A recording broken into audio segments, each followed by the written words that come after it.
Hello guys, welcome back to my channel. My name is Dean from Style. I'm about to start sharing my travel vlog with you. This is the morning of the day I'm taking off, and I just want to talk a little bit about what's needed to go to Cameroon as an American citizen. What's needed to go to Cameroon. So what's needed to go to Cameroon as an American citizen, you need to have your passport. You have to have your passport. Your passport should be valid for at least 6 months. You have to apply for the visa, the Cameroonian e-visa. That's how they call it. You go online, e-visa Cameroon. You send your application. You fill in the application. They ask you information about yourself. You know how application goes. And then you have to pay a fee for 3 months. You're paying $180 something. That's what I did. I'm not sure about the other amount. You need to have an invitation letter from whoever is receiving you. They need proof that you're going to be able to take care of yourself. That's maybe you could put in your last 2 pay stub to show them that I'm going to take care of myself if you're going for a visit, if you have nobody over there. But a letter from somebody there that's inviting you, that's telling you, yeah, I'm inviting this person to come over to Cameroon. You need that too. And what you need for the application again, you need your yellow fever card. Yeah, you have to take the vaccine for yellow fever if you never did. I was born in Cameroon, so something I'm familiar with. I already have my yellow fever vaccine. I think it's a one-time shot that you do. You need to take your yellow fever as an American citizen. So what did I say? Invitation letter, yellow fever vaccine. You have to prove that you can take care of yourself. You have to book a hotel for, if you're an American citizen, you don't have where to stay, because I have my sister over there. She wrote in her letter that she's receiving me. But if you're an American citizen, you were not born over there, you have nobody receiving, you have to have your hotel reservation. Obviously, you have to show your flight ticket. That's what you do when you're applying for any ticket, any visa for any country. You have to have your flight ticket, your hotel booking, and stuff like that. I think that's all you need, if I'm not making a mistake. So I'm traveling today. Everything is set, everything is together. And to travel, it's a long travel. It's not like American national flight where you have only one check bag that has to be a small check bag, or it's hand luggage or stuff like that. But you are allowed to have. All right, I talk about the documents you need to apply for the visa. Let me recap. We have you need a hotel reservation if you're American citizen. You don't have somebody receiving you. You need your airplane ticket, of course. You need some, like, maybe 2 pay stubs to show that you can take care of yourself. You need a yellow card vaccination. You need to take the yellow card vaccine.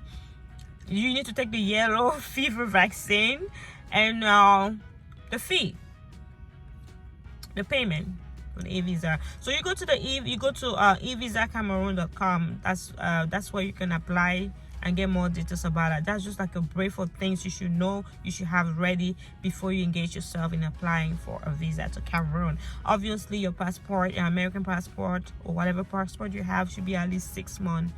It should have at least 6 months of validity. So that's what you need. Now I'm going to talk about the packet, the baggage. I'm talking about your suitcases, the stuff you're allowed to go with, the number of check bag you're allowed to go with. It's an international flight. It's not like a national flight where you're allowed to have just one check bag, or just your hand luggage, the thing you take in the plane, and you're paying for one check bag at the bottom for $30 or $40, $50, I'm not sure, depending on the agency. It's not like the national flight where you have to pay for one check bag and have all your hand luggage to take on the plane. But this one, you allowed one little suitcase, like the hand suitcase you're gonna walk in the plane with. That should be, I think it's like 12 or 10 kilogram. I'm not sure how many pounds that is, but you're allowed to, the smallest side of suitcases, you could take that one on the plane. And you are allowed 2 check bag in your flight ticket money. You allowed, in your flight ticket, you are allowed 2 check bag. 2 check bag of 50 pounds. That's 23 kilograms. So those were used to kilograms. But you need 2. You're allowed 2 check bags of 50 pounds, 23 kilograms.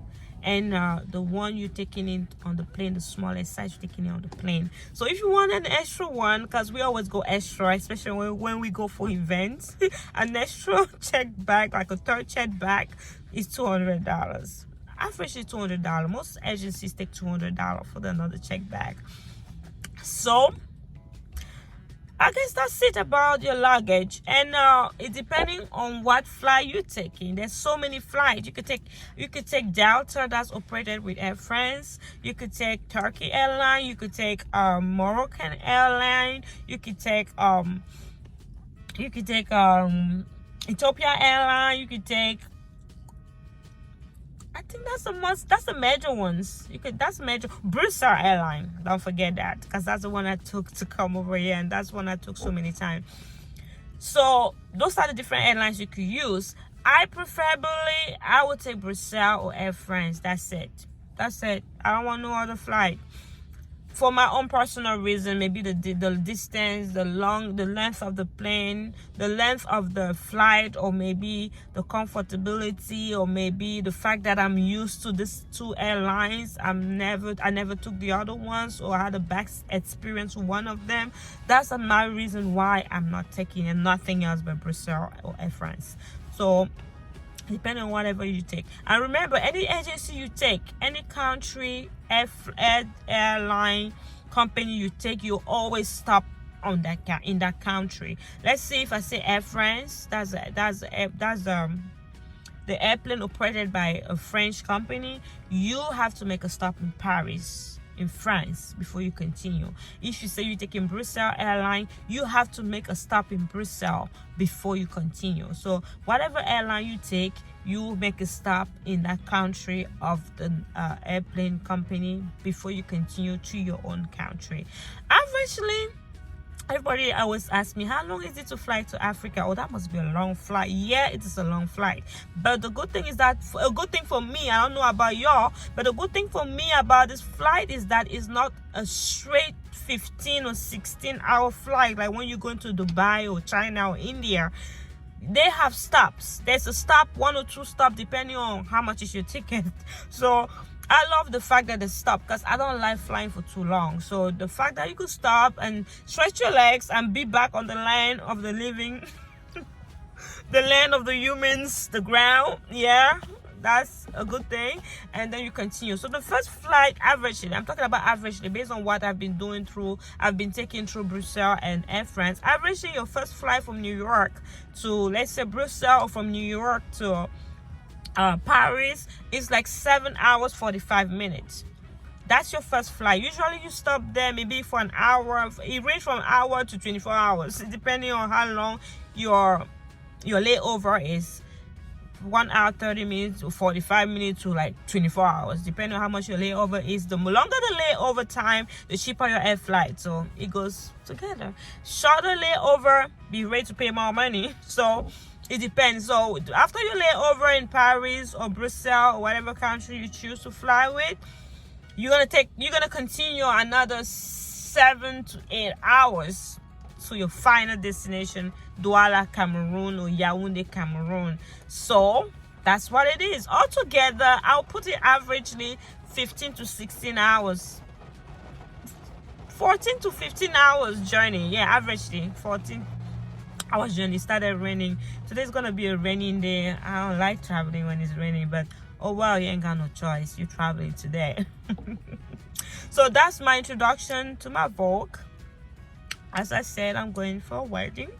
It's gonna be family party time. So I want to share the experience with you. I hope you enjoy the series, and I hope you enjoy learning or knowing how to travel, what is needed to travel international to Africa. I hope this vlog help you. Every country differs. This is for Cameroon. Maybe Nigeria will be easier or different or more difficult. Maybe Ghana will be different. Cote d'Ivoire, Guinea, all of those countries, they have their own procedure. They have their own way to go about things. But the flying remain the same. I believe the application of visa remain the same. Is maybe the flying hour, the travel time that might be lesser or more. So depending on what country you're going, but you have to apply for a visa. You need your passport. You need this vaccine too, because they want to protect you from whatever thing that's over there that your body is not familiar with, your skin is not familiar with, your body is not familiar with. That's why they want to give you this vaccine, so you can stay safe and come back the way you left. So it's gonna be different series, different episodes. This was just the introduction of the day I'm taking off. I don't know if I'm gonna make some short clips at the airport. If I have the possibility. I'm traveling through Newark because that was the cheapest one I could get through New Jersey. I'm gonna travel through Newark, New Jersey International Airport. So if I have the chance, I'm gonna sneak peek you some pictures in the plane at the airport. But I'm definitely taking a lot of videos in Paris. So connect yourself and stay tuned and stay connected. And let's travel with Style.